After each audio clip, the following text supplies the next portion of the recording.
दोस्तों, किसी ने बड़े कमाल की बात कही है कि कर दिखाओ कुछ ऐसा कि दुनिया करना चाहे आप जैसा।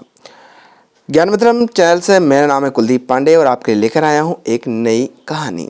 तो कहानी शुरू करने से पहले मैं आपसे कहना चाहूँगा कि इसी तरह का अपडेट और रोचक कहानी प्राप्त करने के लिए हमारे चैनल को सब्सक्राइब कर लें और साथ ही बेल आइकन दबा दें, जिससे इस तरह के कहानियाँ आप तक तुरंत पहुँच पाए और आप उनसे अवगत हो सकें।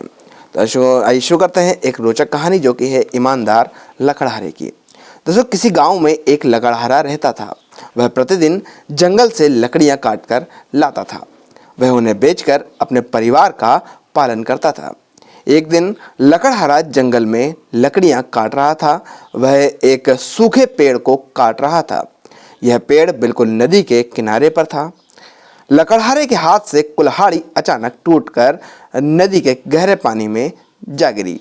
उस नदी में अपनी कुल्हाड़ी बहुत खोजी, किंतु उसे सफलता प्राप्त नहीं हो पाई। लकड़हारा उदास होकर नदी के किनारे बैठ गया। तभी नदी से जल देवता प्रकट हुए। उनके हाथ में चांदी की एक कुल्हाड़ी थी। वे कुल्हाड़ी लकड़हारे को वे बोले कि लकड़हारे, लो तुम्हारी कुल्हाड़ी मिल गई है। लकड़हारे ने कहा कि जल देवता, यह चांदी की कुल्हाड़ी मेरी नहीं है, मेरी कुल्हाड़ी लोहे की थी। जल देवता ने नदी में डुबकी लगाई। इस बार वे सोने की कुल्हाड़ी लेकर आए और लकड़हारे से बोले कि लो भाई, यह आपकी कुल्हाड़ी है।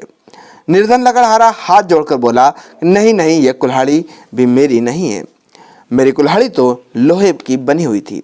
जल देवता ने नदी में फिर डुबकी लगाई। इस बार वे लोहे की कुल्हाड़ी लाए। लकड़हारा अपनी कुल्हाड़ी देखकर खुशी से फूला न समाया। जल देवता ने लकड़हारे की सच्चाई से खुश होकर तीनों कुल्हाड़ी उसे दान में दे दी। इस कहानी से हमें सीख मिलती है कि ईमानदारी और सच्चाई का साफ उदाहरण इस कहानी में बताया गया है। ईमानदार और सच्चा व्यक्ति अपने मन में कभी लालच नहीं लाता है।